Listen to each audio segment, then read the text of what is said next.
Bom, então a gente vai dar início à atividade de hoje. Eu sou o coordenador da pós, nós estamos aqui com a nossa adjunta, que deu que sair para pegar uma água. E muitas pessoas queridas, professores, alunos e amigos, e alunos novos e alunos antigos.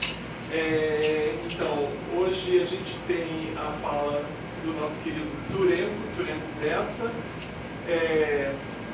e está dentro dessa programação, que é a programação da semana inaugural. A gente tem, a partir de ano passado, semanas inaugurais em março, semanas de abertura em agosto. Então, a semana inaugural, nós agora temos a presença, depois desses encontros, temos a presença hoje de Turenco Bessa e Rubiane Maia, aqui vinda diretamente da Inglaterra. Espero que ela não esteja muito cansada. Bom, eu vou apresentar o Turenco. Essa atividade, na verdade, é uma atividade que foi planejada há bastante tempo, então teve assim um gasto de verba do governo público, uma verba pública que me deu muito prazer em usar desse módulo que a gente está fazendo. Hoje também foi lançado um vídeo de entrevista com a Rubiane e em breve a gente lançará um vídeo de entrevista com o Turenco.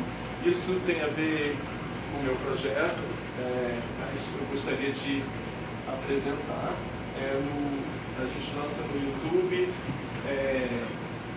se chama Arte e Precariedade, o programa. Então, se vocês quiserem fazer uma visita, serão bem-vindos. Bom, o Turenco Bessa é amazonense de Manaus. Sua primeira exposição é de 1989. Turenco milita na cultura também, desde cedo. Participou da elaboração do primeiro Plano Nacional de Cultura do país, sobre o que ele fala com muito orgulho. Dirigiu as galerias da Secretaria de Cultura do Amazonas, dirigiu os museus da Secretaria, atualmente dirige o Departamento de Economia Criativa da Secretaria de Cultura e Economia Criativa do Estado. Então ele tem essa relação ampla com a cultura, E no campo da trajetória artística, ele teve um prêmio do Salão de Artes Plásticas da Amazônia, logo em 98. Depois teve mapeamento no Itaú Novos Rumos, em 2000. Participou do Circuito Cultural do Banco do Brasil. Depois teve Salão Chucuí de Arte Digital. Eu não vou ler todas as exposições que ele participou, vou chegar um pouco mais para frente. Impressões Latinas, exposição de gravuras in situ em 2020, núcleo de gravuras do Tocantins, primeiro Salão Nacional de Artes Visuais da Quarentena em 2020, primeiro Salão de Artes para Adiar o Fim do Mundo em Tocantins, e depois Estilografite no Sesc Consolação de São Paulo em 2022 e também no Sesc Araraquara de São Paulo 2023. Além de participar da cultura e das artes, Turenco também se embrenhou aí pela vida acadêmica, fez mestrado, está terminando o doutorado em poéticas visuais na UFRGS com como é que se chama? Dinter. Um Dinter no Amazonas, com a UFRGS. Então ele é mestre em poéticas, graduado também em economia, olha só, e um filho de um grande poeta modernista do Amazonas. Ele vai falar disso porque ele tem muito orgulho do pai. A gente vai ficar muito feliz de ouvir o Turenco.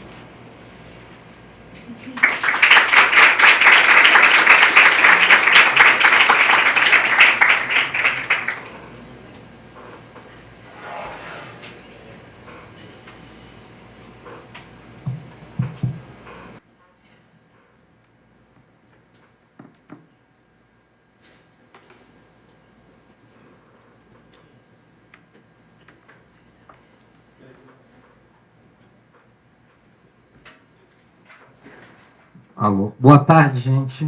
É um prazer estar de volta aqui no Rio. Feliz de ver tantos amigos, amigas e pessoas que eu estou conhecendo. E feliz pela oportunidade que o Luiz Flávio está propiciando da gente fazer essa troca. Estou me sentindo em casa por causa do calor que está fazendo aqui. Não senti diferença nenhuma. Inclusive hoje, quando nós almoçamos lá na Beco da Sardinha, estava um calorzinho massa, mas a sardinha estava muito boa também. E eu vou falar um pouquinho sobre algumas coisas que eu fiz. Ah, eu preparei poucos slides, uma coisa assim básica, 150, assim. Não, mas a gente talvez não veja todos, é porque o Luiz disse para eu fazer muitas imagens, eu coloquei muitas imagens, mas enfim. Vou mostrar coisas da minha trajetória, do início, e esse ano estou fazendo 34 anos, eu estou nessa caminhada. Quando ele falou da Conferência Nacional de Cultura, eu tenho orgulho de ter participado de todas elas, né?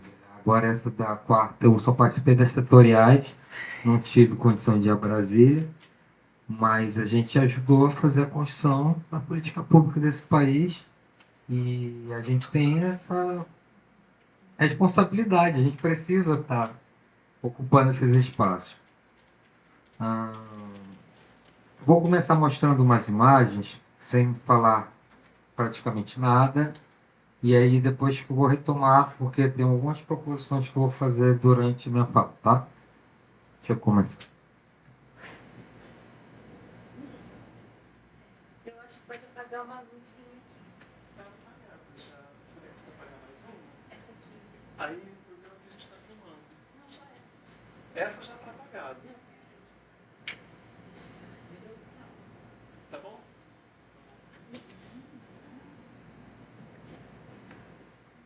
Bom, eu comecei a fazer estilo gravura na década de 90.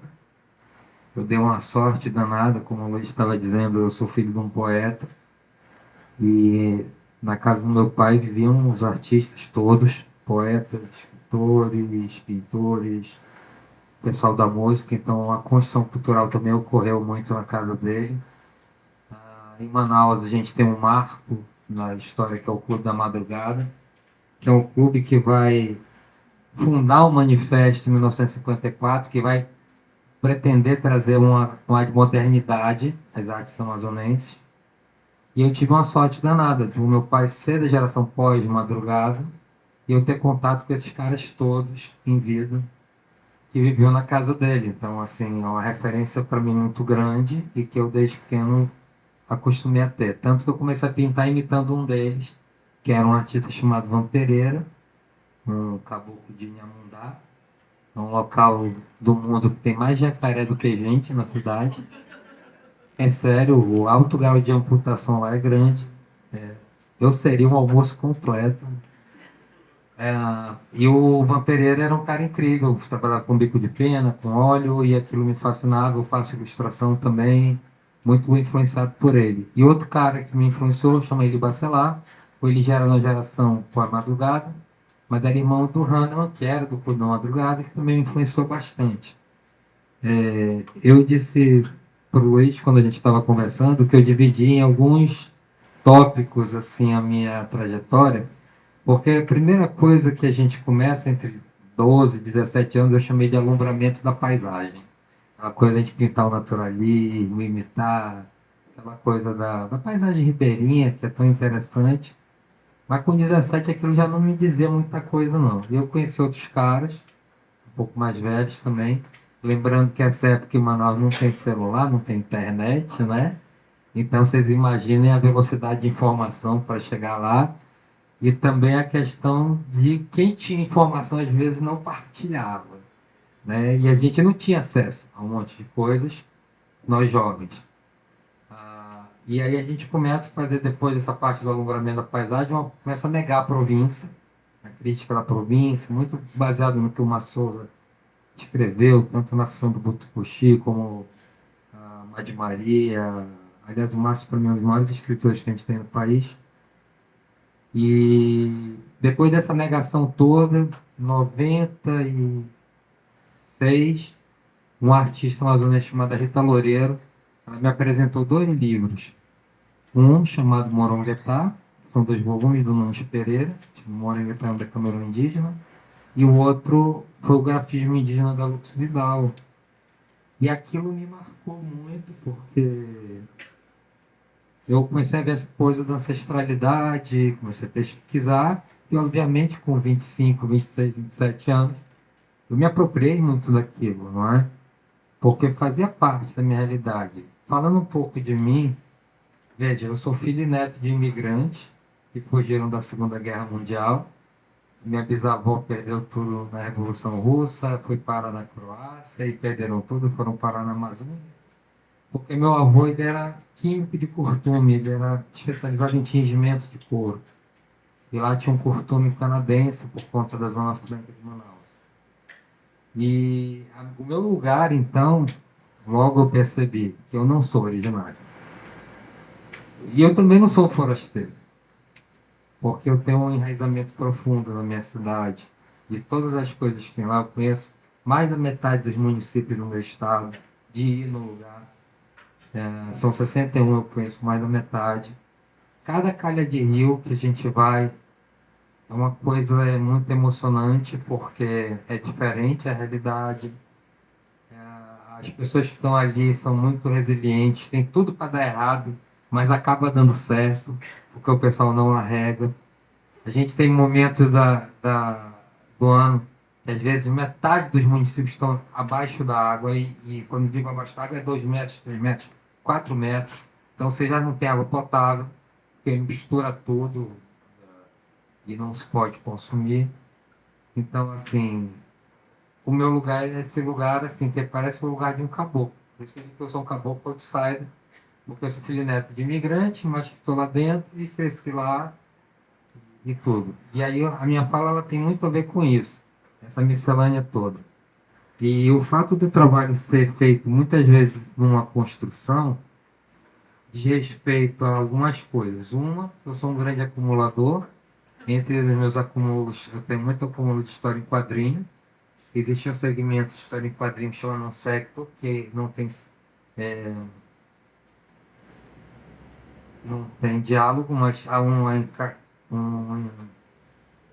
um segmento das imagens, todas elas conversam entre si, desde o momento que eu comecei lá na década de 90 a construir essas imagens, até as que estão vindo hoje, e essas coisas só vão se acumulando.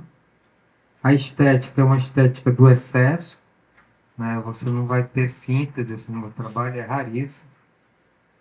Geralmente são muitos, muitos elementos que estão compondo. E aí vem dessa coisa da ancestralidade, da contemporaneidade, uma abordagem às vezes anacrônica, às vezes uma coisa pop também. Eu utilizo muito meu material em materiais publicitários e produtos diversos. Tem uma galeria que me representa que faz tudo com o meu trabalho.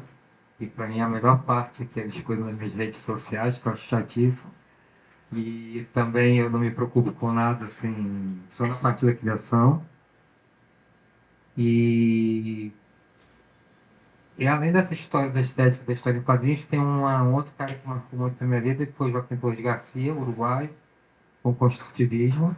Não só a questão do construtivismo em si, mas com uma visão de mundo dele, da América Latina. Né? Uma vez que eu sou economista, não é? Eu tinha que falar um pouco disso. A gente lembra que o Celso Furtado pregava, a CEPAL, a questão dos países centrais e os periféricos. E isso tudo está um pouco encadeado aí nesse trabalho. Tem muita escrita também. Eu vou chegar numa imagem que é a imagem que vai mostrar um pouco além do que é a gravura, que não é só gravura que eu trabalho, mas é o que eu tenho feito ultimamente. É o que eu tenho feito mais. Essas são estilos. E aqui são pinturas 60 por 70, posca, são diversos materiais. Eu me nego a fazer aquela paisagem manjada da Amazônia. Até as cores, né? Dá para perceber que não são os verdes. Eu vivo numa cidade que tem 2 milhões e 500 mil habitantes. E tem todas as mazelas que qualquer centro social tem. estava dizendo, pessoal, já tem Cracolândia lá. Entendeu? Então, assim, o tráfico de drogas é intenso, porque as nossas fronteiras são ridículas, né? Existe um município no Amazonas chamado Benjamin Constant, que é fronteira com a Colômbia, com o Peru e mais em cima é a Venezuela. Você atravessa o rio de um lado do outro, não precisa falar mais nada. Né? Eu estava contando para o Luiz, por exemplo, quando houve a história dos ambientalistas que foram assassinados agora, em Atalaia do Norte, e eu falando com um aluno meu da faculdade que é de lá, e ele, assim, eu achei muito frio, mas para ele foi muito natural. Ele disse, professor, aqueles caras estavam tirando o alimento da boca do pessoal. Essa era a visão. Porque existe uma cadeia com base nessa exploração dos traficantes que exploram as comunidades, cooptam os indígenas, os ribeirinhos e tudo mais, e você tem duas chances, tu pode dizer sim e continuar vivendo, ou pode dizer não e ser morto. Então não tem muita alternativa. Mas aquilo me chocou, porque eu não estou lá, não estou sentindo as dores dele, nem estou tomando água que está contaminada com mercúrio do garimpo. E eu perguntei, e o mercúrio? Ele dizia, a gente quer comer hoje. Daqui a 50 anos, se tiver câncer. Então, assim, é uma questão de uma insegurança alimentar muito grande e também dessas situações de desamparo relativo ao poder público. O poder público não chega. E nos últimos 4 anos que a gente teve esse terror que teve no nosso país, foi tudo desmontado. Então, aí vocês realizam o que a gente tem. Se antes já tinha uma certa estrutura, depois foi totalmente sem. E aí eu quero chegar aqui na imagem. São estudos, eu nunca mostrei isso, tá? Primeira vez. Eu faço grafite, então tem uma coisa do grafite. Eu sou tiozão do grafite da galera lá de Manaus. Eu comecei na década de 80. Hoje, geralmente, quando eles lembram de mim, eu vou nos eventos, aí risco alguma coisa no muro e tal. Mas, assim, faz tempo. E aí eu faço essas brincadeiras com referências povos do Alto Rio Negro, referências nossas também, do Gente Peixe, não sei se vocês sabem, os Dessana e os Tucano do Alto Rio Negro, eles explicam a origem do mundo a partir da avó do mundo, a Babeló, que surgiu do nada e ela começa a criar as coisas que são necessárias. Depois tem a viagem na barriga da cobra. E esse pessoal que povoa o mundo é gente peixe. Então, na minha cabeça, todo mundo de Manaus e da Amazônia é gente peixe, porque, primeiro, a umidade do ar lá é 98%. E existe essa ligação atávica e muito contundente da questão do peixe, a gente é refém das águas, né? Então isso é muito importante. Tanto que agora essa questão do mercúrio está preocupando muito, porque as pessoas que já tinham acesso só ao peixe, agora já estão comendo contaminado, sendo contaminadas mesmo.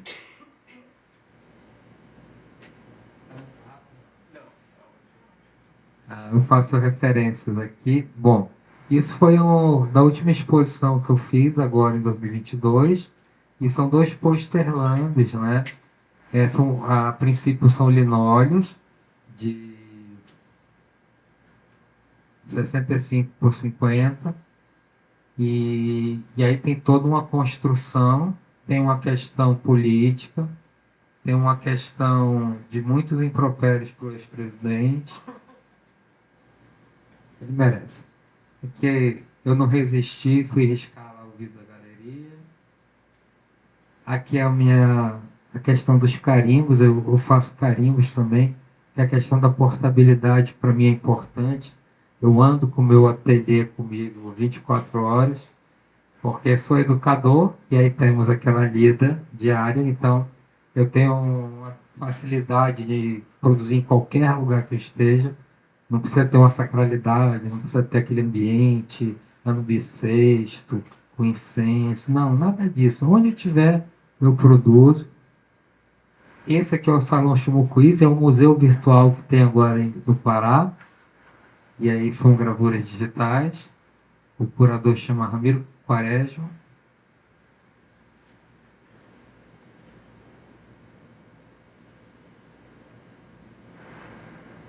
Aí eu tenho umas imagens que são referentes pré-históricas, imagens antropomórficas da Idade Média. Eu tenho um acervo muito grande, a imagem para mim é importante. E aqui que era o início de tudo, e aí eu mudei porque eu tenho sempre mais imagem. Bom, aqui tem a ver com o que eu estou fazendo no doutorado agora, que eu estou fazendo um deslocamento da teoria que o Warburg, a partir do Ginsburg e do Huberman, fizeram na questão do patosfórmio, da inversão energética e tudo, porque eu saquei que meu trabalho parece muito essa relação de imagens, eu estou estudando isso agora, assim como o do Joaquim Torres de Garcia, é o que eu estou relacionando. E aqui eu tenho algumas coisas que para mim são importantes para perceber por que eu faço tudo que eu faço, todos os suportes que eu faço e da maneira que eu faço. Primeiro que eu habito a Amazônia. E aí tudo lá a gente é meio precursor quase sempre, porque não tem nada. No, escola de arte não existia quando eu era jovem, entendeu? Então eu aprendi tudo de orelha. E eu tive sorte de estar num ambiente que tinha artistas, sorte de ter uma casa que tinha 6.000 livros. Então, assim, eu lia desde cedo. Então, eu li o Robson Crusoe, que está ali, que é aquele emblema do mercantilismo, mas que para mim pode ser um emblema do ser amazônico, que carrega com ele tudo que ele precisa. Porque ele não pode entrar numa canoa, aí vai 5 horas para cima de um rio, chegar lá no meio de putz, esqueci um anzol. Não pode. Não é assim que funciona. A gente tem que estar preparado com o jamaxi, ou com a mochila, ou com essas embornais desses cangaceiros. Né? Então, assim, eu acabei colocando várias imagens das pessoas que lidam e trabalham com a portabilidade, que faz parte da minha visão de mundo. Aqui um mapinha de Manaus, eu não sei se vai dar para ver. Aqui.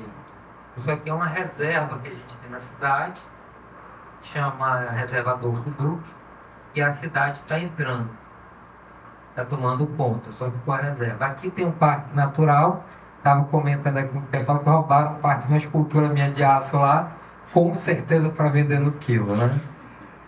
Eu tava, não, será que foi um colecionador? Eu disse, como assim o cara vai perder tempo com isso? Ele vai vender no quilo. Aí, e isso, eu moro nesse local aí, que quase não tem verde.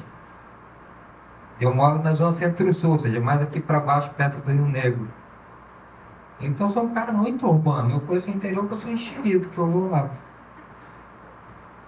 Aqui uma brincadeira que eu estou fazendo agora, de um tempo para cá, colocando a Amazônia de cabeça para baixo em relação ao Brasil. Daí começar a olhar de lá para cá as coisas, não é? A gente começou a pensar assim como Torres Garcia. Foi da década de 90. E vamos começar falando aqui das minhas conservas. Bom, como eu falei, o peixe para mim é um símbolo e é a coisa mais importante, porque é de lá que vem toda a fonte de proteína da maioria das pessoas da Amazônia. Principalmente quando tem cheia, que o rio fica um pouco viscoso, eles fazem uma conserva chamada piracuí, que é uma desidratação do peixe, e pila o peixe, vira uma farinha de peixe. E essas conservas eu comecei a fazer quando eu vi minha mãe fazendo umas conservas de sardinha, que lá em Manaus não tem arenque, que eu uso gosto de arenque, mas não tem mais sardinha. E eu achei interessantíssimo. E eu comecei a gostar dessas cores, das formas, e comecei a fazer esse tipo de conserva e estudar a conserva, a conservação, a importância disso para a questão cultural. E daí vai sair vários projetos. Eu vou começar primeiro com as conservas assim, ambiente salino e aquático. Depois eu uso a escovalizante de poliéster e a piracuí, que dão esses fish bags que eu chamo, são os saquinhos de peixe aqui. E aqui é couro de peixe também curtido, isso que eu sou produto pelo Brasil. Perdão pelas fotos, não foram minhas, mas eu fiz meu laboratório. E aqui já é a utilização com a resina, o piracuí e diversos materiais amazônicos. O piracuí, isso aqui, tá vendo? É uma farinha de peixe. Você desintegra e desidrata o peixe, guarda. Não tem o que pescar, jogar ele na água fervendo e vira sopa e com a proteína. Aqui eu comecei a preservar o chão também, tentar congelar no tempo. Então isso já foi lá para o Ave Verde, uma residência que eu fiz. Isso aí é o projeto Terra que Anda. Isso foi um desvio que aconteceu lá no Lab Verde, eu estava fazendo Terra que Anda. E de repente, aqui vocês chamam isso de pipa, mas em Manaus a gente chama de papagaio de papel. E eu, dos 11 até os 23 anos, eu fazia 100 toda semana e vendia isso. E quando eu estava lá na reserva, tinha muito buriti, que é a detalhinha. E eu fiz os papagaios semeadores. Eu botei umas bolsinhas atrás deles com papel de seda, joguei semente, levantar os papagaios só na floresta e jogava assim, estava semeando a questão. Isso durante a residência. E aqui foi um desenho de como é mais ou menos essa história do papagaio semeador, né? Tem uma bolsinha para semente. Existem alguns movimentos que o papagaio faz que ele afunda de uma maneira e elas são despejadas na natureza. O Terra que Anda, que foi o projeto que eu estava fazendo lá, foi naquela reserva que eu mostrei. Eu tirei amostras, georreferenciei e dei para alguns portadores a amostra. E as pessoas me mandavam as localizações de onde que minha terra tinha ido. Então, de São Paulo, Salvador, de Rua, Nova York, e vários lugares do mundo onde ela andou minha terra. Depois veio o metro quadrado da Amazônia, vendo, né, o metro quadrado da Amazônia. E eu também já referenciava. Esse aqui é de 2017, ele foi o primeiro. Aí eu expus num lugar que era bem Bela Época, e botei essa parte bem fuleira, dessas de rua, sabe? E aqui tem um QR Codezinho que dá para você ver de onde que saiu a terra. Esse aqui já é de 2019, eu acho, que eu fiz na Z42, aqui, esse aqui que é Z42, aqui no Rio, foi a última vez que eu vi. Então, assim, mais uma vez a portabilidade aparecendo, de você poder levar com você um pedaço do seu chão. E aqui um trabalhinho que eu fiz agora no mestrado, que é o apagamento, um cemitério dos seringueiros. Eu extraí o método da terra, que é um seringueiro também. Deitei lá 1 metro quadrado dessas borrachas que eu uso para as minhas gravuras. Enterrei as coleguinhas e fui embora. Depois eu fiz a exposição. Aqui é só a parte digital que eu pensei a exposição. 1 metro quadrado de borracha, de terra e uma projeção de imagens amazônicas do espelho da borracha. Aqui é o espelho. Esses espelhos da ausência são espelhos com fotos de seringueiros sem o rosto dos seringueiros. Eu não sei se vocês sabem, os seringais eles eram tão brutos, tão deletérios, que era proibido ter espelho. Para a pessoa não ver que ela estava deteriorando rápido e definhando. E aí eu coloquei esses espelhinhos. Aqui o nome de alguns seringueiros. Uma outra vista. E essa é uma cruz das borrachas também. Essas são as borrachas. Eu faço carimbos com elas. Eu lapido todos os lados. Eu já escolhi mais de 1000 borrachas dessas. E eu faço uma construção com elas. E foi uma descoberta, uma grata surpresa para mim também. E quando eu descobri essa borracha, eu comprei todas que tinham em Manaus. Eram 200 borrachas, eu comprei. E tentei negociar com um distribuidor, mas ele parecia que não queria vender. Mas agora já tem meu fornecimento de borrachas constantes, entre 300 e 500 pedem para mim, eu vou fazer o meu trabalho. Aqui tem algumas imagens.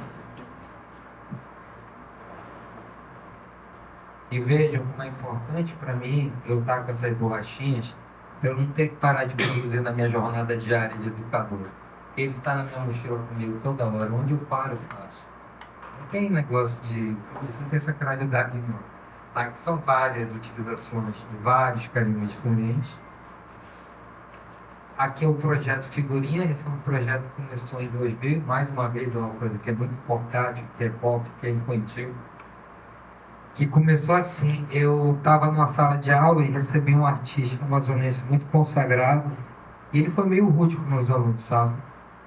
E eu fiquei muito triste, porque os meninos ficaram sempre quando murcha, o pessoal... Quando ele saiu da sala, aí eu conversei, pô, não vai bem assim, tal, tal, tal. E aí, não sei, do nada veio na minha cabeça, tinha os papéis assim, eu dei um papelzinho para cada um e disse, olha, eu vou fazer uns aqui, a gente vai trocar, todo mundo é igual. Uma troca de humanidade, sabe? Ah, eu só não sei desenhar, não importa. Faz o que você sabe fazer, a gente troca. E eu comecei a trocar isso em 2002, eu troco até hoje. Tá, antes de eu vir pra cá, eu estava falando com o Marcos Chaves, o Marcos, eu disse, você tem uma figurinha tua ainda, 2000 e sei lá quando, então. E a gente vai trocando figurinhas, são uma troca de humanidade com as pessoas, e aí eu começo a fazer umas coleções de figurinhas, que também são coisas portáteis e diárias que eu vou construindo. Essas são novas coleções, nunca mostrei também para ninguém. Aí são... tem um tamanho A4, tá? E aí são vários materiais. Eu tenho couro de peixe, eu tenho borracha. E sempre nessa ótica de construção. Né? Tem uma curadoria, né? Que eu faço uma escolha dessas figurinhas para montar essas composições. E aqui para a gente ter uma ideia mais ou menos de quantidade. É só um pedacinho. Qual tá? É A4. Porque assim, é um tamanho A4 dividido em 6. E aí esse tamanho foi bacana para fazer a figurinha e os alunos começaram a trocar entre si. Então, essa exposição que começou, ela nunca vai terminar. Né? E não tem limite geográfico. Vocês trocam. Em 96 eu sentei num banco no Ibirapuera e fiquei trocando com a pessoa na frente da Bienal, entendeu? Fiquei trocando com qualquer pessoa. Quer dizer, o que quisesse, né? Não é obrigado. Aqui são alguns desenhos, também do processo construtivo, também tudo é inédito, isso aqui. Eu quero dizer a vocês, tem muito estudo, porque eu estava dizendo antes de iniciar, que eu estou num momento agora que eu estou conseguindo voltar a me dedicar mais só ao meu trabalho e à minha produção, porque há 22 anos atrás eu fiz uma escolha de ser pai e de ser um pai presente. E só agora, com a minha filha que passou no vestibular e meu filho que já está encaminhado, está me sobrando um tempo danado para cuidar de mim. E eu estou numa gana danada, eu fiz o mestrado, estou fazendo doutorado e disse para eles, eu vou fazer 54, já passei da metade do caminho, não tenho tempo a perder.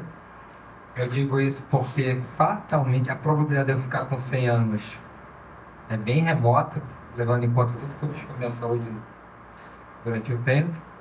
E agora que eu estou cuidando, aí eu ia dizer, pô, tu não tens um site ainda? Pô, eu não tenho, mas está tudo organizado para fazer, porque não deu tempo. Essa história de ser educador e pai, complexo, é para poucos. Mas sempre a construção. Tem elementos de Manaus, tem elementos futuristas, tem referências de cinema. Só que no começo das figurinhas, eu tinha até cabelo ainda. Aí eu comecei a fazer isso foi em 98, foi o trabalho que eu fui premiado no Salão Plástico Amazônia, um recorte em chapa de aço, porque eu sempre briguei com o meu peso. Eu já fui um cara que pesou 200 quilos, já pesei 70 quilos. E hoje eu estou com 130, estou na média. Mas eu emagreci e engordava. Se engordava, esse trabalho tem a ver com isso, que eu fiz quando eu emagreci pela terceira vez em 98, perdi 100 quilos, fazendo dieta caminhada. Isso é um arquivo de memória de todos que participaram dessa caminhada, pessoas com quem eu convivi, pessoas... É uma grande colagem, tem os 3 momentos. E a partir daí eu comecei a trabalhar com aço, e aí vem a questão das oportunidades, né? Por exemplo, em Manaus, né, na década de 90 tinha um shopping. Aí depois começou a ter shopping. Aí veio um da Sonai Sierra, que era temático. queremos alguém que faça animais. Olha lá. Eu já tinha uma experiência prévia com metal, me meti a besta, fiz, 2008. Só que eu gostei, aí eu não parei mais, comecei a fazer. E eu terminei agora o último com a Juricaba. Ele tem 4 toneladas, ele não está aí não. E aí são alguns grafites também. Isso é uma maloca banil.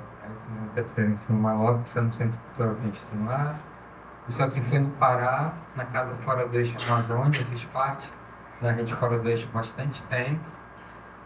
Continuo dando apoio sempre que posso, mas eu fiz lá para a Casa Fora do Eixo, no Centro Velho de Belém. Aqui a questão do stencil, que eu trabalho muito bem, isso foi um protesto das Olimpíadas. Então eu fiz uma briga de galera. A galera lá em Manaus são as gangues, né? Eles retalham as pessoas com terçado, sabe? É uma coisa meio interessante. Fiz um arremesso celular pelo presídio, um aviãozinho no Ibirapuera, saúde. Aqui é 94, questão da pintura e negando a província, fazendo novas descobertas. Aqui tem a ver com mitos e lendas de criação também. Sempre uma história dos velhos. 97. E essa obra agora ela foi utilizada por um cineasta. Eles entraram em contato comigo para utilizar. Eu não vou me lembrar agora. Mas isso é de 97 também. E aqui as gravuras digitais. Eu comecei a fazer gravura digital em 90. Essas foram as primeiras que eu fiz na vida. Aí usando o mouse e aquele paintbrush. Mas a construção já está aí. Eu acho bacana isso. A sorte de ser filho de um escritor, que sempre tinha melhor IBM, melhor não sei o que, impressora e tal, eu me aproveitava disso. Aí fui tendo uma evolução da parte digital.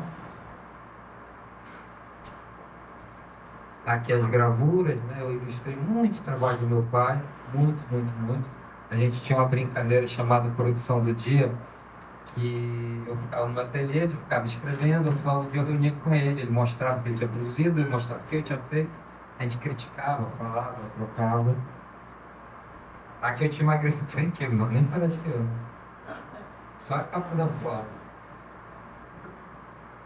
97 também. É aquela galeria que tu conheceste lá do Sudeste da Universidade. Aqui é 92, era na biblioteca pública, a gente tinha Isso aqui é uma coisa muito louca. Em 92 eu trabalhava com carnaval. Eu conheci o Oswaldo Jardim, que era carnavalesco daqui, ele foi lá ensinar umas coisas.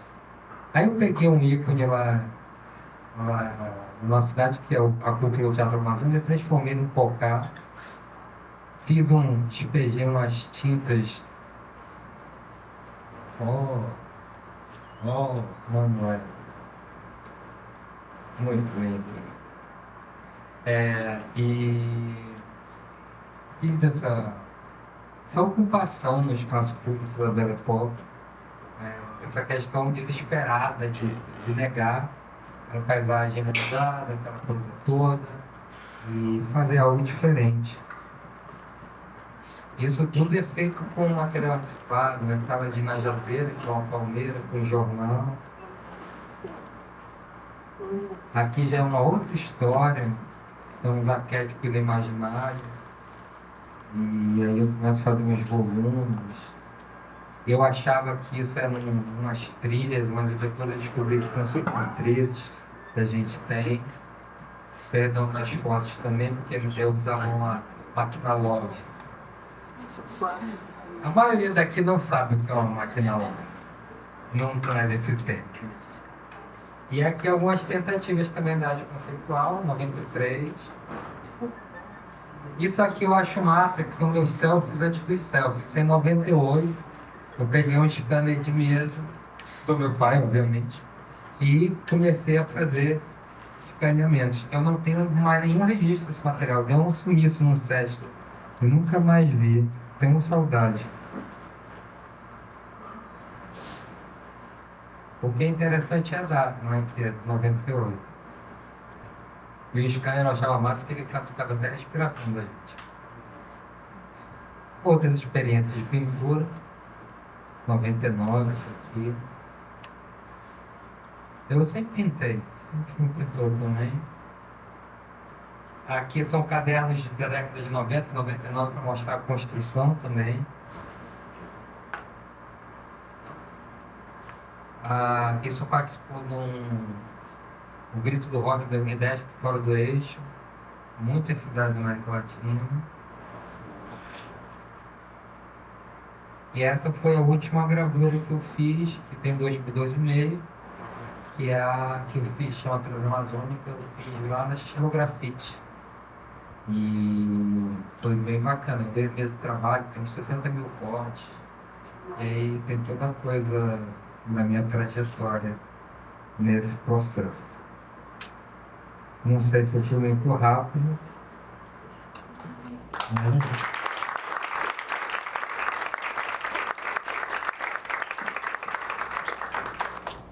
Acho que a gente pode seguir a luz, né? Foi ótimo, eu agradeço ao Guilherme e a todo mundo que está aí presente. A gente pode fazer umas perguntas ao Guilherme.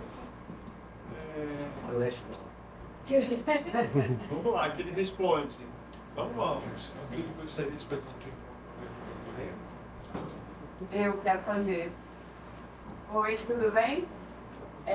Gostei muito do seu trabalho, estou conhecendo agora. Meu nome é Ana, eu trabalho com gravura também, fiquei muito feliz por ver a produção de estilo, achei linda, achei lindo trabalho com os blocos de borracha, né, a coisa da borracha e da tua origem. Eu fiquei curiosa para saber da tua trajetória de economista, né, porque eu agora estou com interesse de pesquisar questões econômicas, tendo uma trajetória dentro das artes, de formação de arte, aí agora eu estou caindo nos Maria da vida, estudar essa teoria da dependência, e você fez esse caminho de sair da economia e ir para as artes. Queria saber como é que você... Eu não saí. Não? Ah, é bom saber. Não, eu sou, como eu falei, eu sou filho de um artista e uma médica psiquiatra. Todo mundo lá em casa é esquerdopata. Porque eles vêm depois de Francisco continuam, obviamente. A mamãe era do partido, né? E essa visão de mundo que a gente tem. A minha formação como economista é marxista. E eu militei ideal muito de economia. Trabalhei na Superintendência da Zona Franca de Manaus, na coordenação de estudos econômicos. Eu era o office boy dos doutores do setor, entendeu? Eu fazia carregar um piano, todas as partes mais chatas de matemática, estatística, essas coisas eu fazia. Mas a economia faz parte da nossa vida. E a Amazônia ela é muito complexa. E não consegue entender a Amazônia como viés. Por isso que para mim eu tenho dificuldade de mostrar o que eu faço, porque tudo está interligado. E eu uso a imagem assim, quando a gente está na escola, o professor diz, olha, a floresta amazônica, ela é diversa, ela é latifoliada, parece uma grande mancha verde. E é isso. Essa quantidade de imagem acaba sendo uma grande manchona, elas interagem entre si. E a economia me fez ver esse lado da função social que o artista tem. É um trabalho com gente em situação de risco. Eu já trabalhei em empresa de pastoral carcerária, estava dizendo, trabalhando fazendo a experiência em 2004, 2011, criança com câncer, onde tiver assim, essas demandas, a gente está no bolo, porque eu acho muito importante. E agora, na assessoria econômica criativa que eu estou no Estado, eu tenho ajudado a abrir portas para os novos, que às vezes têm dificuldade de fazer um projeto, tem dificuldade, pode ver a palavra edital sai correndo, né? E para arrumar espaço para exposição também, né? Eu meio, quando fui diretor das galerias da secretaria, a galeria que é mais cobiçada lá em Manaus, ela fica de frente para o Teatro Amazonas. Então, assim, é um luxo.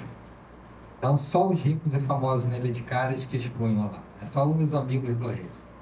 Quando eu fui diretor dessa galeria, a primeira coisa que eu fiz foi uma exposição chamada Filhas da Rua. Peguei 9 meninas da Zona Leste e Zona Norte da cidade, que são periferia. Elas nunca tinham ido nem no largo, São Sebastião, nem ali perto do teatro. Elas inauguraram a exposiçãozinha lá. e teve rap, slam. A gente chutou o pau no barraco. E aí, a partir desse momento, eu comecei a trazer as outras pautas, né?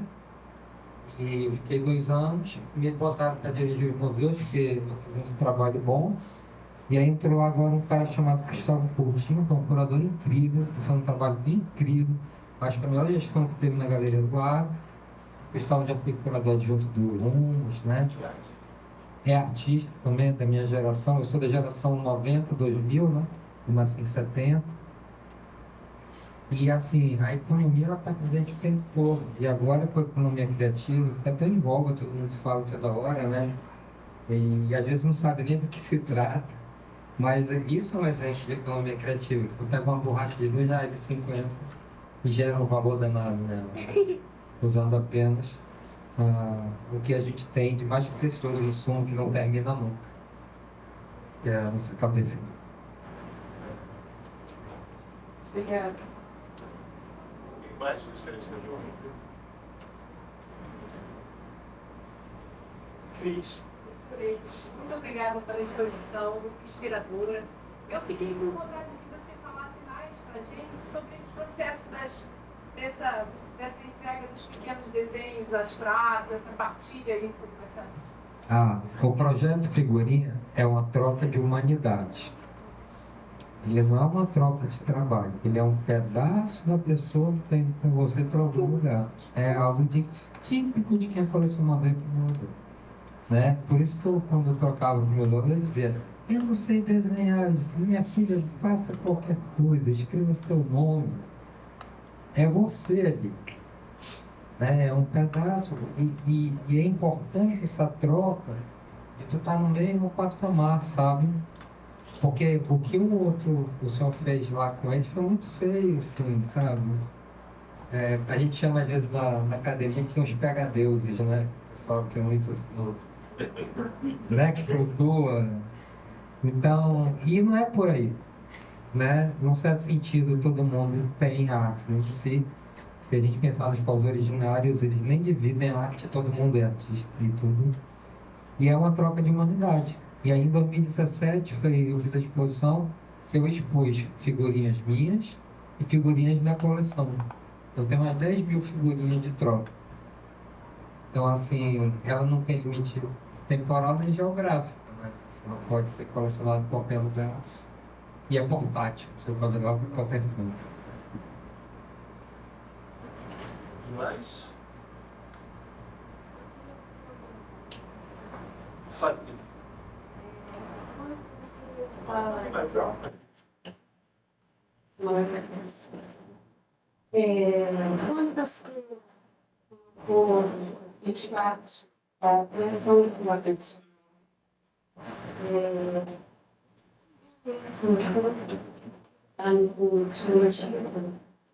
gerar esse país e não ligar essas políticas públicas, ligar as dinâmicas, outra coisa sobre isso, diversa. Bom, primeiro, eu entrei nisso pelo legado que tem de meu pai. Ele fez o primeiro plano estadual de cultura em 86. A gestação da cultura aconteceu muito na casa dele, em evento chamado Sábado Aníbal, que era o sábado na casa do Aníbal. E o Sábado Aníbal reuniu e formou um coletivo chamado Gente da Selva, e começou a fazer essa promoção de políticas públicas no Estado.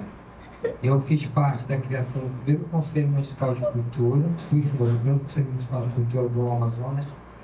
Foi o terceiro do Brasil, serviu de modelo para 3.000 e poucas prefeituras na época do primeiro governo Lula, segundo governo Lula.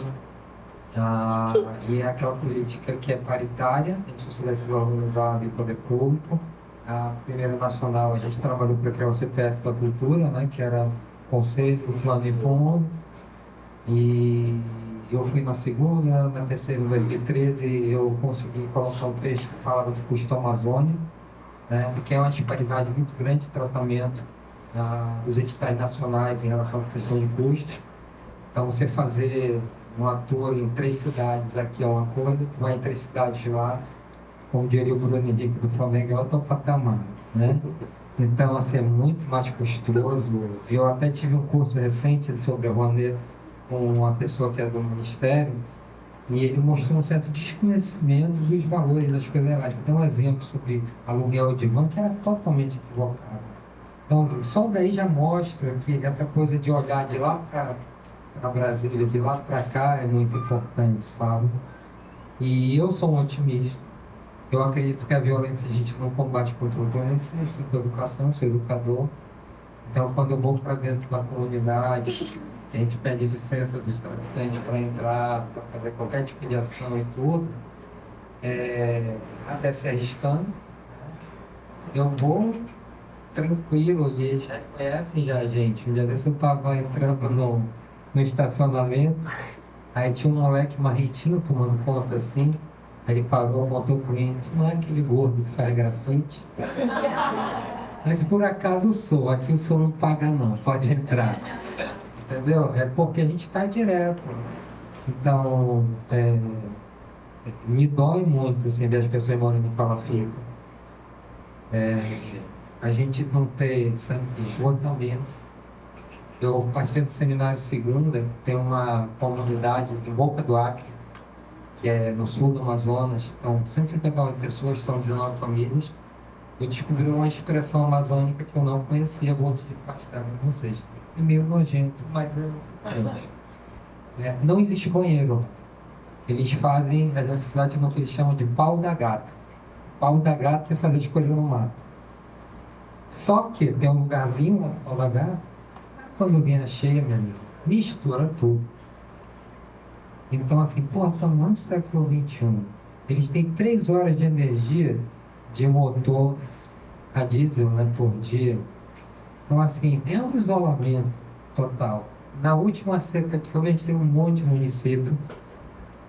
município que ficou sem ter acesso a alimento, nem água, nem coisa nenhuma, porque simplesmente a sede do município, que era na beira do rio, ficou 13, 20 quilômetros de distância.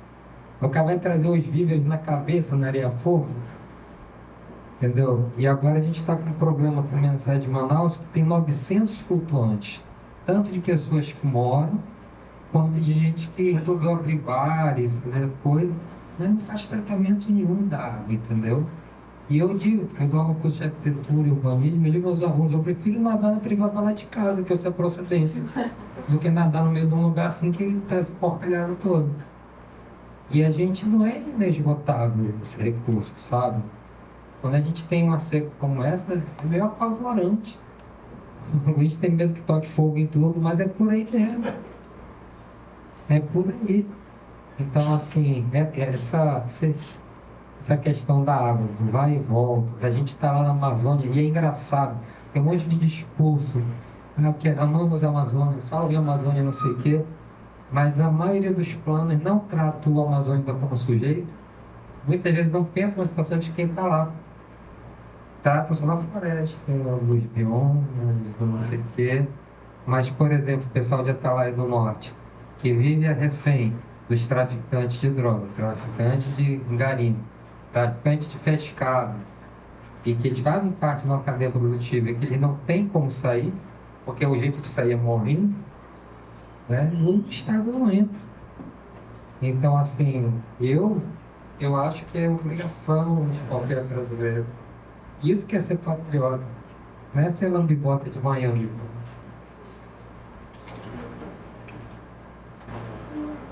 Agradecer a sua fala, chegou um pouco atrasada, não sei se você já queria falar.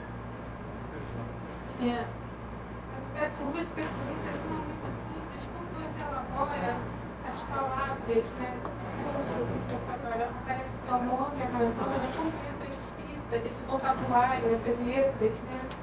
Eu não as grafias, mas como você elabora o signo da palavra nesse seu vocabulário global? A segunda pergunta é rápida também. É quando eu ouvi o seu nome pela primeira vez, eu vi Manaus, eu falei, tu é indígena. Na minha cabeça foi imediatamente assim, igual eu falo, não, é russo, polonês. Eu achei isso muito interessante, porque quando a gente ouve, quando eu ouvi a palavra em Manaus, a ressonância foi imediata, essa voz cientista. E eu acho muito interessante que não seja, ao mesmo tempo seja assim, né? Como se tivesse tornado e segmentado completamente. Eu acho isso muito bonito, muito brasileiro, na verdade. Né? Você falou, seu filho e neto de imigrante, é só a Manoíça, né? Então, isso tudo, como você pensa o teu nome, como você construiu o teu nome? Eu estou vivendo agora um momento que eu estou chamando de a maturidade da imaturidade, porque eu estou com tanta dúvida hoje, mais do que eu tinha antes, e eu estou fazendo uma certa transição e uma prospecção dessa minha origem russa. Eu voltei a estudar russo, eu já estou gabarito para russo de novo, estou lendo direitinho, já falo alguma coisa, ninguém me xinga mais também. Tenho estudado a arte pré-histórica russa, os povos originários e um monte de geometrismo que eles fazem, parecem os nossos amazônicos, é muito impressionante. E as palavras, elas às vezes são indicativos da coleção que está ali reunida de imagens, mas é só um indicativo. Eu não gosto de narrar e não gosto de dizer é isto, é isso que eu estou mostrando.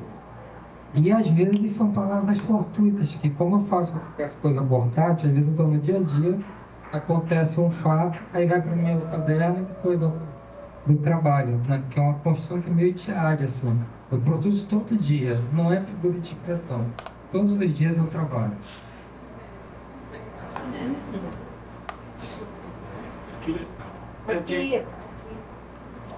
Rubiane Maia.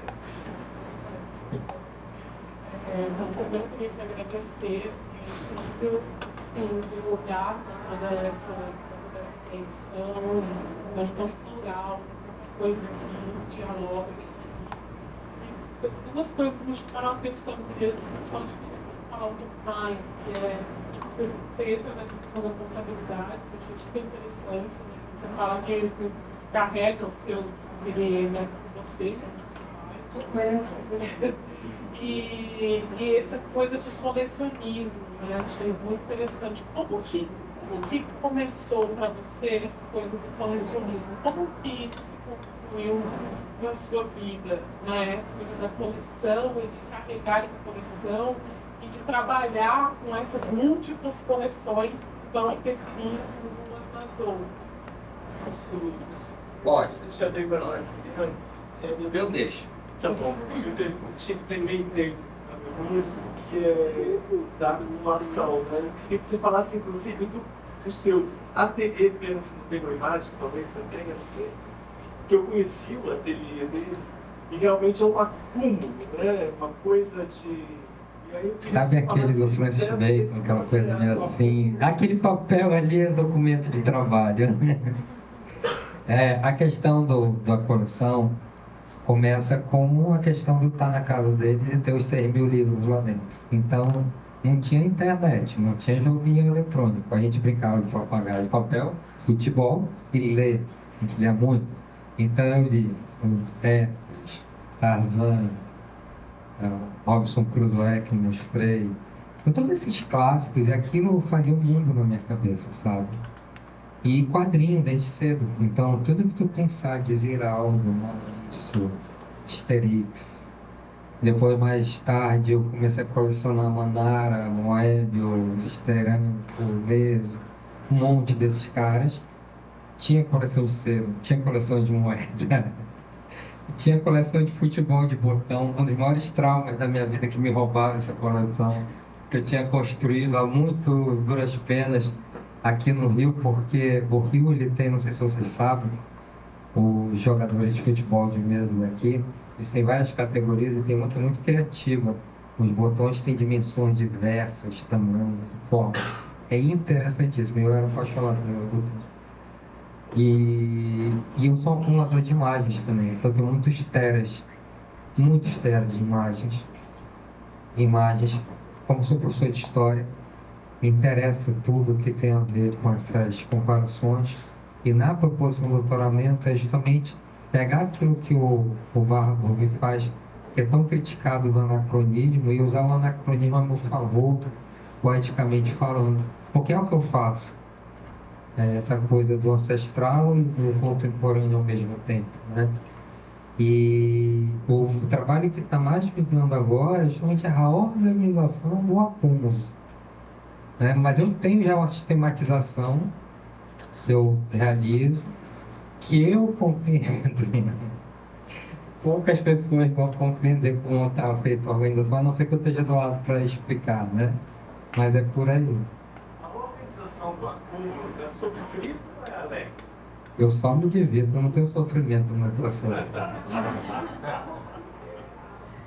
estava falando com o Oscar Ramos uma vez, que é um artista amazonense, assim, falou também, e o Oscar disse assim para mim, o Oscar, ele participou do movimento vocalista com o Gil, então ele fez capa, ele diz que o pessoal, ele mora aqui há muitos anos, ele era parceiro do Chico Figueiredo, e era um intelectual que a gente perdeu, era filho do Cidade Mais da Patiá.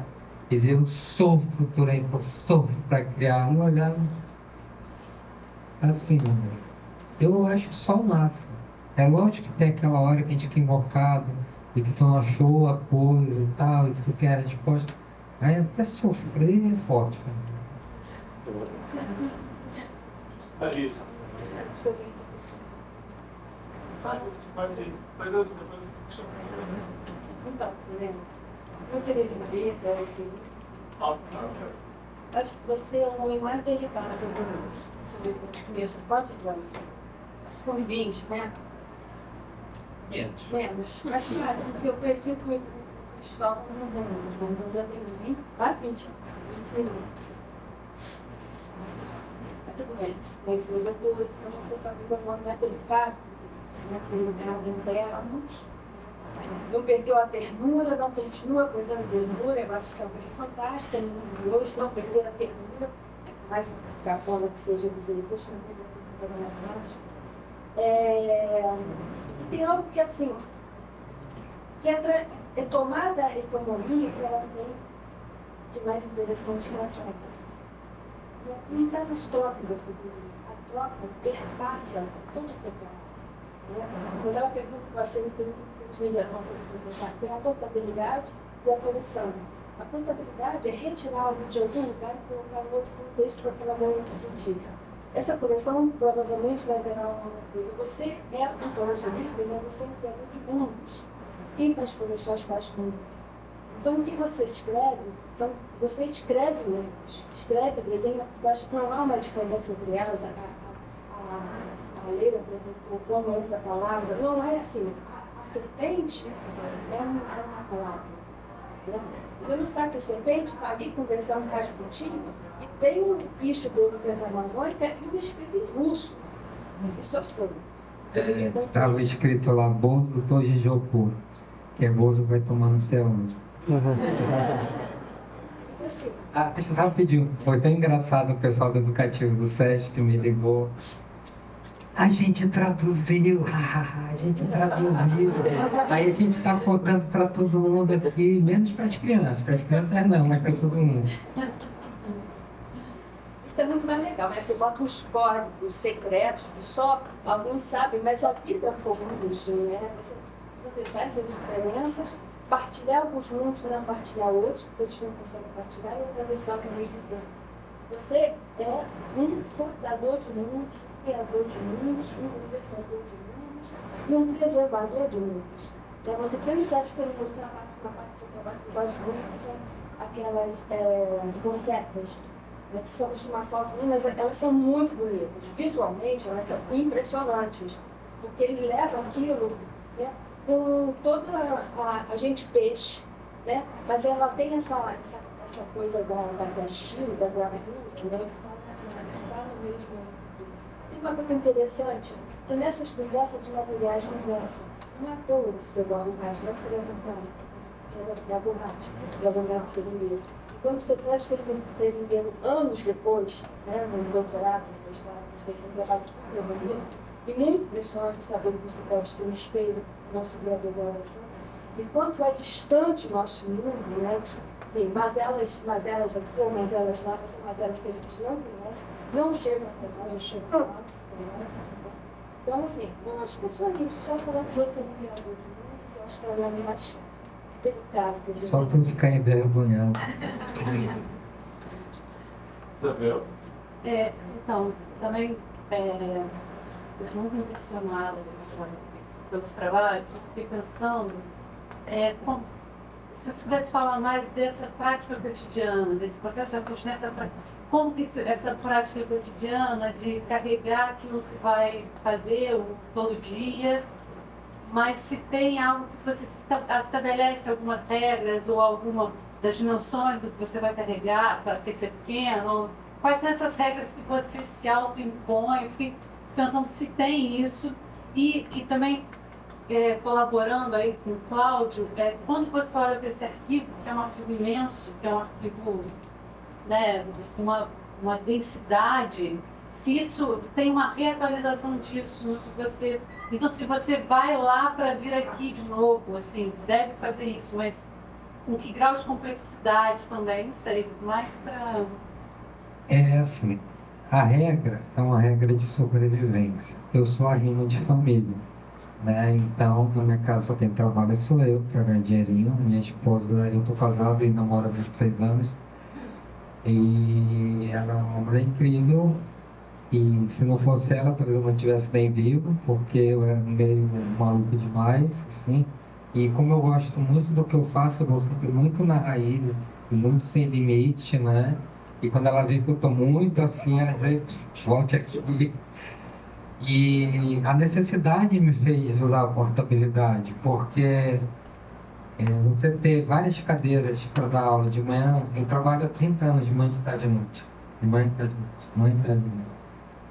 E era o meu respiro. Onde eu estou ali, vai dar tempo de fazer isso aqui? Ótimo. Deu tempo da borracha toda? Não, a gente faz só isso. Deixa lá, guardado. Daqui a pouco a gente trabalha com a coleguinha de novo. Aí eu estou com esse trabalho aqui, a minha goiva está aqui também. Eu tenho uma goivazinha também, é tudo portátil. Então tem várias pontas. Então, com as pontas.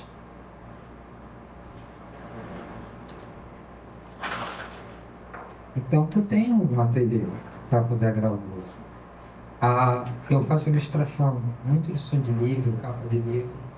E aí, bico de pena está sempre comigo também, nanquim, aquarela, sempre comigo. Então, eu ando com esse materialzinho que é muito prático e básico. Os meus cadernos, eu tenho muitos cadernos, né? Fizeram um pibique agora sobre os cadernos que eu fiz. Estão tentando entender a minha cabeça, tão engraçado isso. Porque eu fico pensando que é o caderno mais maluco que você pode pensar, porque não tem só desenho, tem reuniões, tem tabelas, tem música, tem filosofia, tem desenho, tem indicação de exposição, tem um monte de coisa, né? Que é muito esse caos que qualquer trabalhador brasileiro passa. Essa questão de você ter sustento da casa. E como eu falei, eu fiz uma escolha de ser um pai presente. Então eu consegui, graças a Deus, com o meu trabalho de professor e de artista. Meus filhos estudaram nas melhores escolas da minha cidade. Meu filho passou em todos os vestibulares que fez, hoje de fazer bastante. A minha filha passou no vestibular. Agora que eu chorei só que ano, porque para medicina, na pública, ela disputou 3 vagas para um monte de gente do Brasil todo, porque agora tem um monte de gente indo para lá, para passar nas universidades de lá. E deu um alívio, sabe, como pai, de ter cumprido mais essa etapa, né? E agora eu estou com mais tempo para mim, entendeu? E aí eu continuo na loucura do trabalho, porque existem outras necessidades da família e tudo, mas isso é o meu diário, assim, da sanidade mental também, sabe? Às vezes quando sai de um dia todo na frente de uma planilha, por exemplo, durante a pandemia, vocês acompanharam, a gente teve lá em Manaus uma tragédia terrível. Em 2 meses, não sei se foi 2021, eu perdi em média 6 pessoas por dia. Alunos, ex-alunos, pessoas que tinham contato. E quando era um aluno, aquilo me quebrava de uma maneira que não tem noção. Menino de 18 anos e tal. E eu fiz um estudo dos impactos da Covid no estado do Amazonas, na área da cultura, e participei do estudo nacional também, feito junto com a Unesco, com a USP, com o Sistema S, sobre os impactos da Covid. Né? Então, assim, tudo está interligado, sabe? Essa coisa da economia. E aí, quando eu terminava aquelas tabelas, aquela coisa, aí eu fiz uma publicação, a gente fez também uma refogada, deu um que propósito nada lá. Fiz algumas coisas, porque a gente tem que protestar. Agora, eu estou no Estado, eu tenho que ter inteligência até para isso, para protestar, porque como eu estou hackeando por dentro desse negócio, tem que ter inteligência, porque senão qualquer coisa você não estuda. A Cristina quer falar. Obrigada pela fala, adorei conhecer o trabalho. Contente com todas essas conversas. Como eu te ouvi agora, em alguns momentos, eu fiz alguns filhos, assim, não sei porquê, mas não consegui. E ele também é um acumulador, tem uma ação cognitiva dele. E a careca. A Amazônia foi devastada. E aí, queria te falar isso, que eu fiz essa ligação, Tem tudo a ver. sabe-se lá, mas, aproveitando, perguntando como que é o teu campo de diálogo com outros artistas, que você no local, em Manaus hoje, como que é? Eu tento, na verdade, como eu falei, quando eu entrei numa galeria que era só dos ricos e famosos, eu chutei o pau na barraca, aí eu fiz a feira na rua, depois eu fiz uma exposição de iniciantes, 19 pessoas que nunca tinham exposto em lugar nenhum, foram para a melhor galeria lá. E eu descobri um senhor de 67 anos, por acaso, andando assim. Aí disse, eu vim na minha casa ver o trabalho, e a gente, que é curador, eu fui, né? E eu fiquei apaixonado, o homem era um louco, assim, na produção, uma coisa interessantíssima, e com 67 fiz a minha exposição. Eu tento, na maior parte das vezes, colocar toda essa meninada para trabalhar e dar apoio mesmo, porque se para mim que tive um apoio em casa, tive uma sorte de ter um pai artista, foi tão difícil, imagina que você não tem uma referência, não é? Então, quando eu trabalho com os meninos do grafite, o pessoal diz, porque o grafite perde a essência quando vai para a galeria. Aí eu digo, tá, vai perguntar para o menino que está vendendo só água agora, que está podendo comer, se ele está triste com isso. Não. Não vai deixar de fazer a rua, ele não vai deixar de pichar. Aí está tendo uma outra possibilidade. O Amartya Sen, aquele hindu economista, o melhor conceito de desenvolvimento para mim é esse. Desenvolvimento é a capacidade de ampliar as possibilidades do indivíduo. Se tu tem a capacidade de ampliar e vê-lo no fim do túnel, ótimo, tu tem uma outra perspectiva. Mas como é igual o pessoal da Praia do Norte que não tem, ou é morrer, ou é ficar ali naquele sistema, é difícil. Deixa eu completar assim, ele é uma figura muito importante. Importante no sentido de que ele é formador, muitas vezes, de 20 anos atrás, né? 7, não sei. E eu conheci como professor de bicho. Conheci um aluno, ele me levou para o professor João. Então, assim, ele atravessa assim, um espectro muito grande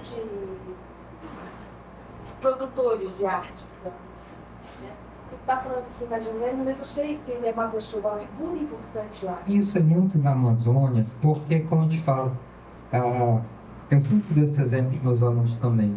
Como é que tu vai falar para o caboclo que está dentro do município lá de, por exemplo, Maraã, no Rio de Apurá, um rio belíssimo, natureza, tem 6 mil pessoas na sede do município, o município é maior que Portugal, bem maior. E aí tu tem um caboclo que mora no meio do mato lá, ele e Deus, sozinho. Aí tu vai chegar lá e dizer para ele, você está causando danos ambientais fazendo essa queima aí da sua roça de mandioca. O cara vai rir de você. Né? Então, assim, tu vai falar de sustentabilidade para alguém que não tem o que comer. Não existe isso. Miséria e sustentabilidade não funcionam.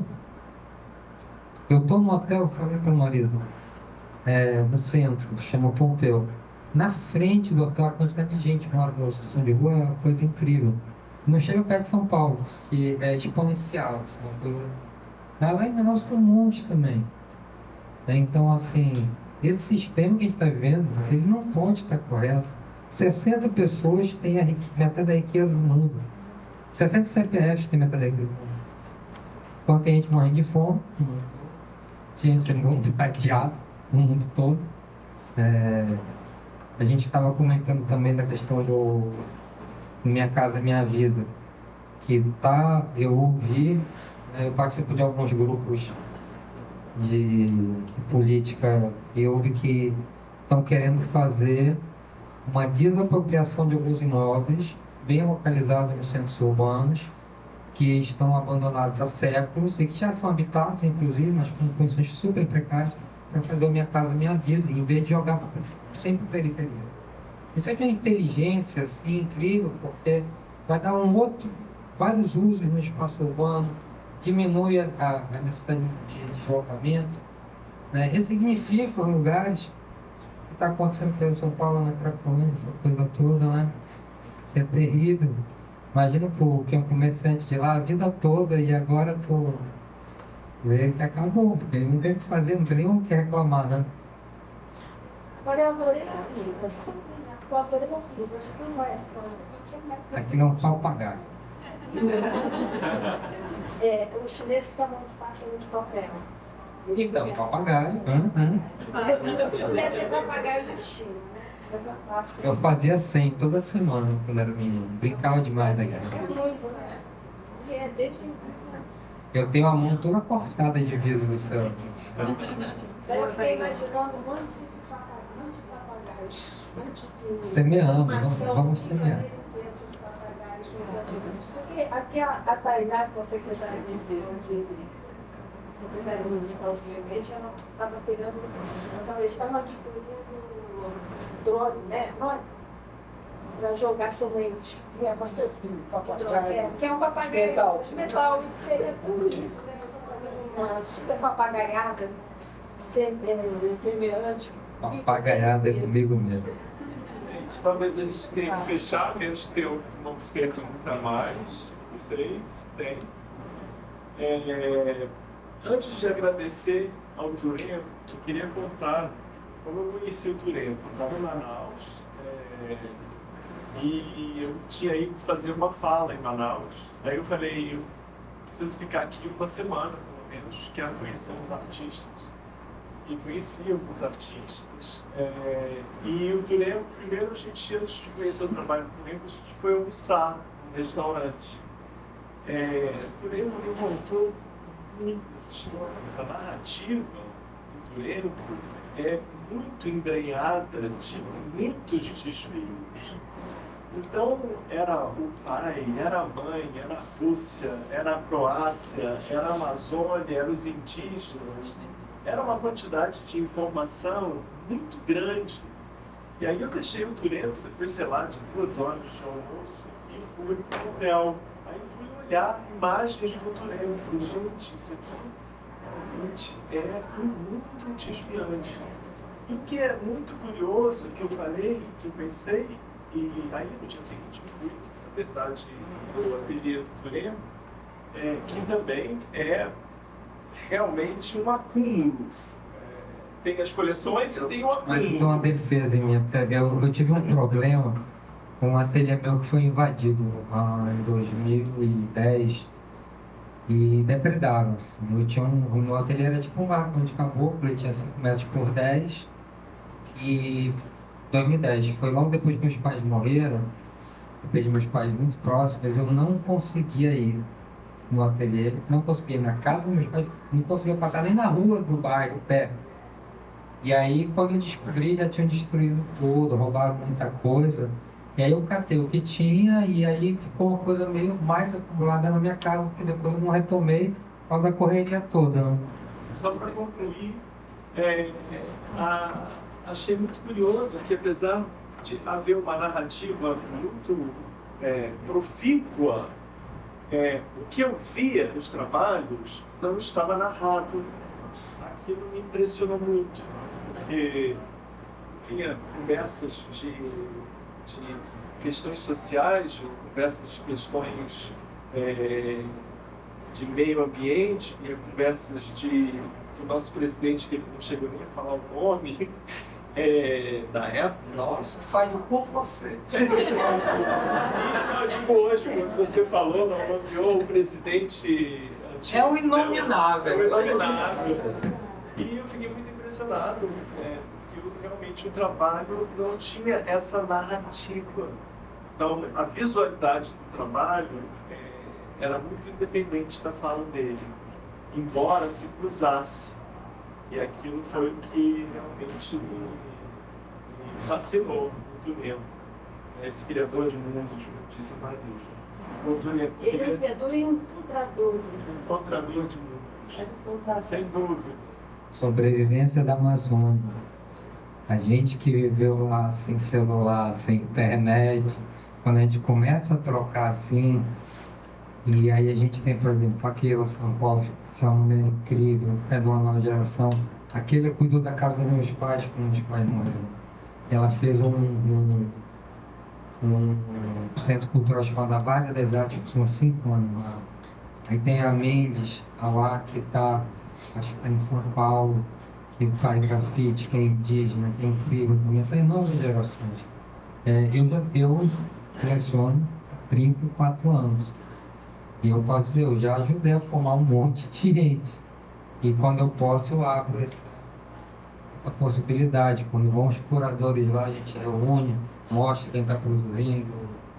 E agora a gente está programando, só para finalizar, talvez um seminário de artes visuais em agosto. Eu não sei como é que vai rolar.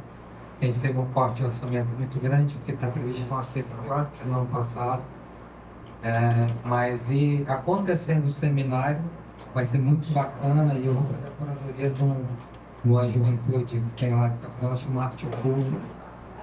Arte Oculta. São 13 meninos. 13 meninos e meninas que fazem umas coisas sensacionais e eu tive o prazer de estar metido com eles já em alguns lugares e foi muito divertido. Isso é um truque para a gente não envelhecer e não ficar anacrônico. Ou ficar, né? Eles não gostei todos. Bom, gente, Obrigado. é isso, eu queria agradecer.